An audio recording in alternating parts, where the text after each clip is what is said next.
소위 얘기하는 불용액이 많아졌습니다. 그러니까 2월액이 많아졌는데 우리가 지금 저기도 추경도 굉장히 늦어졌고요. 늦어진 상태에서 일반 교육 사업비도 2월 낼 가능성이 많은 데다가 시설 사업비가 2018년도 일추에 그 458억이었었어요. 근데 우리 지금 올해 추경에 1175억이잖아요. 그러니까 지금 60%가 넘었거든요.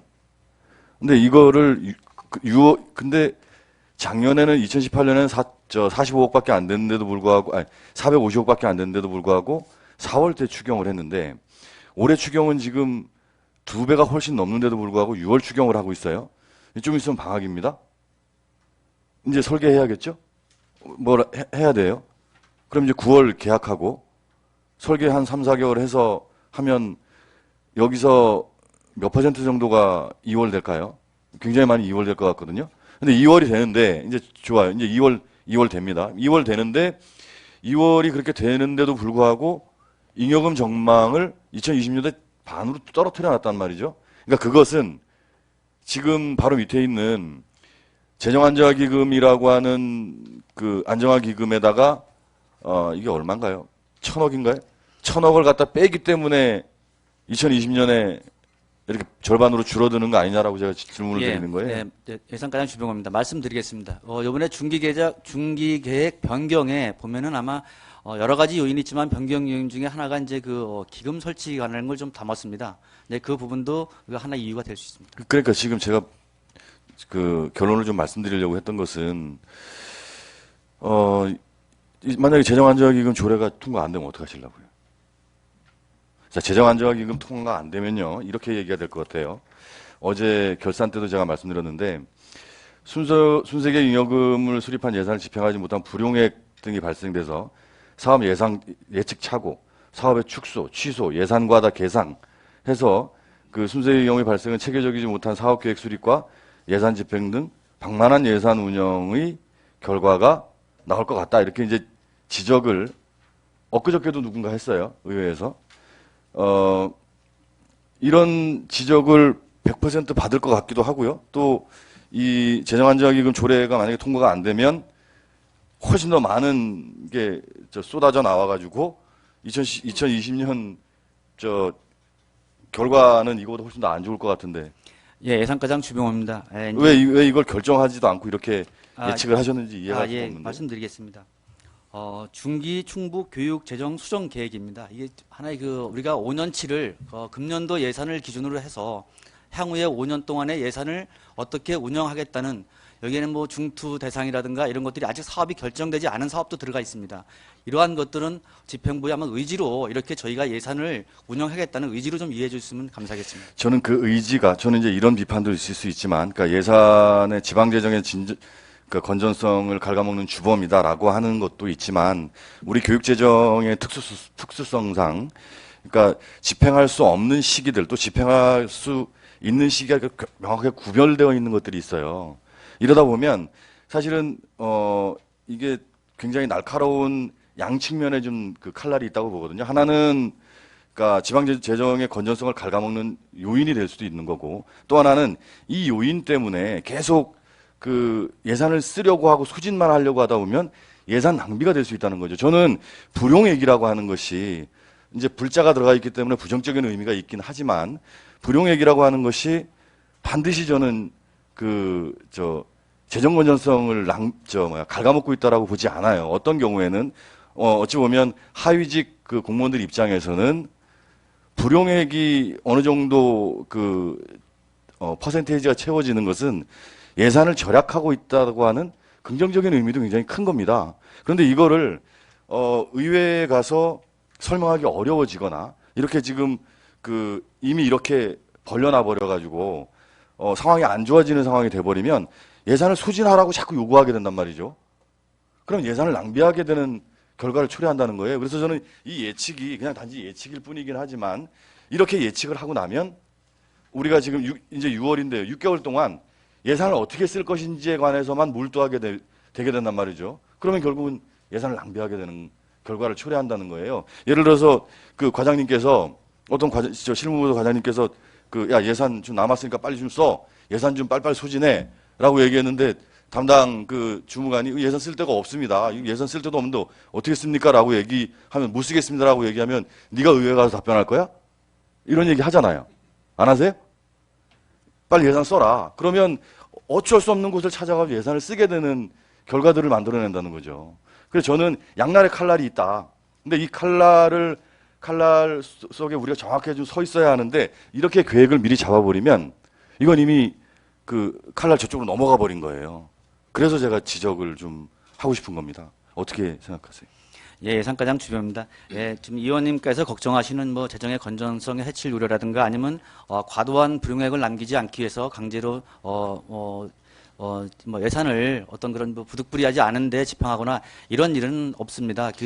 지금 저희가 이제 오늘 예산을 심의하듯이 의원님들께서 심의해 주신 사업 범위 내에서 적정하게 예산을 집행을 하고 나머지는 불용액을 처리를 여기까지 이렇게 해왔습니다. 그래서 그런 부분들은 저희가 집행을 하면서 그 예산의 건전성을 지킬 수 있도록 노력을 하겠습니다. 자, 여기 이제 어쨌든 계획에서 재정안전기금 조례를 통과될 것을 예상하고 이렇게 잡았는데 제가 보기엔 통과되기 쉽지가 않을 것 같습니다. 논란의 여지는 충분히 있고요. 또 우리처럼 2018년도 우리 자체 재원이 1.3%인가 그렇고요. 우리가 지금 예상하고 있는 게 1.8% 정도 되잖아요. 이렇게 우리 자체 재원이 거의 없고 외부 재원이 굉장히 많은 상황이면 외부 재원이 중앙정부가 85.1%, 지방정부 10.6% 이렇잖아요. 우리 재원이 1%에서 1.4% 정도밖에 안 돼요. 자체 재원이. 그런 상황에서 이 지금 재정안전기금 조례를 만들어 보겠다고 하면 이게 우리 설득력이 없어져 버립니다. 요거에 관한 논리는 차후에 제가 다시 말씀을 드릴게요. 우리가 자체 재원이 없어서 돈을 어디서 받아서 갖다 쓰는 사람들인데 돈이 남아갖고 돈을 옆주머니에다가 기금을 만들어 놓겠다고 하면 제천시나 충주시나 이런 지방자치단체에 교육경비 보조금 좀 더 달라고 어떻게 가서 요구를 합니까?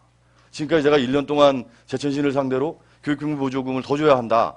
교육에 신경 쓰고 관심 가져야 된다라고 꾸준하게 의회와 시장님을 설득을 해왔는데 충청북도교육청이 기금을 마련하고 돈이 이만큼 있어가지고 뭐 특별한 목적도 없는데 그냥 통장을 따로 만들어 놓고 있어요, 옆에. 이런 사실을 지방자치단체, 우리한테 돈을 주고 있는 지방자치단체와 중앙정부가 알고 있으면 또 기재부가 알고 있으면 이거를 기재부가 교육부를 상대로 쉽게 돈을 줄까요? 제가 보기엔 잘 안 줄 것 같은데요. 자, 요것은 제 이제 주장이긴 한데요. 틀린 주장일 수도 있습니다. 그런데 어쨌든 논리가 아마 어려울 것이다, 쉽지 않을 것이다라고 하기 때문에 이 계획이 아마 합리적인 계획은 아닌 것 같다는 생각이 좀 듭니다. 예, 기획부장 의원님입니다. 죄송합니다. 제가 한 말씀만 좀 의원님께 좀 말씀드리겠습니다. 예, 저희가 지금 이제 여기서 지금 뭐 기금이라고 표현을 했는데 저희가 이제 그 안정화를 제도를 어떻게 도입을 할 것인가를 이제 고민을 한 부분이고요. 지금 말씀하신 것 중에서 이제 자체 재원이 없기 때문에 저희가 참 그 부분이기 때문에 더 이 안정화 기금이 더 필요하지 않나. 이제 이 부분들은 나중에 어떤 저희가 이제 이런 걸 가지고 재정 안정화 방안을 어떻게 갈 것인가 이렇게 했을 때 위원님들께 자문을 구하고 이렇게 하도록 하겠습니다. 그래서 어쩌면은 자체 재원이 더 없기 때문에 이런 것들이 안정화 기금이 더 외부의 의존이 많기 때문에 저희가 다른 어떤 그런 안정적으로 재정을 운영하기 위해서 필요한 부분 아닌가 또 생각 들어갑니다. 네네. 저도 이제 우리 재원이 워낙 없기 때문에 이런 재정기금을 좀 마련해야 되지 않을까라고 하는 생각으로 먼저 출발을 해서 검토를 해봤더니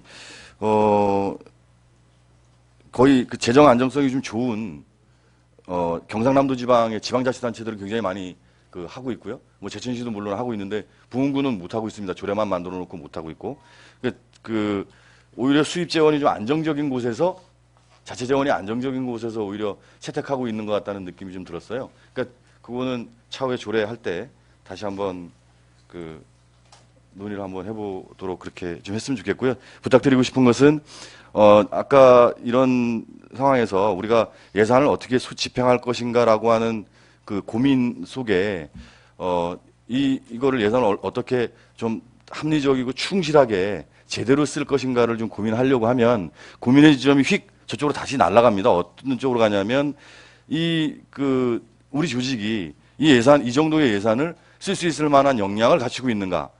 시스템을 갖추고 있는가로 좀 넘어가거든요. 그래서 제가 어제 결산할 때 이야기 드렸던 그러니까 시설 부서에 관한 이야기도 그 이야기 때문에 제가 하게 된 겁니다. 그 조직 3월 1일 날짜에 조직이 변경되고 나서 그 정도의 역량을 갖추고 있고 그 정도의 시스템이 되어 있는가, 그 예산을 아주 충실하게 쓸 수 있을 만한 그 역량을 갖추고 있지 못하면 아마도 불용액이 많아지거나 불용액이 우리가 예측하는 것보다 많지 않다면 예산을 함부로 쓰거나 둘 중에 하나일 것이다. 저는 이렇게 보는 거예요. 그래서 우리 집행기관에 좀 부탁드리고 싶은 것은 우리가 그 예산을 쓸 때 얼마나 아주 합리적이고 역량 있게 쓸 수 있는가를 먼저 한번 다시 좀 고민해봤으면 좋겠다. 그래서 우리 각자의 그 주식들을 좀 다시 정비하는 과정에서 혹시 부족하다면 인력도 좀 채우고 시스템을 정비하는 쪽으로 고민을 다시 이렇게 원점으로 다시 되돌리는 걸로 좀 해봤으면 좋겠다라고 생각이 좀 듭니다. 행정국장님하고 기획국장님께 좀 그렇게 좀 부탁을 좀 드리겠습니다.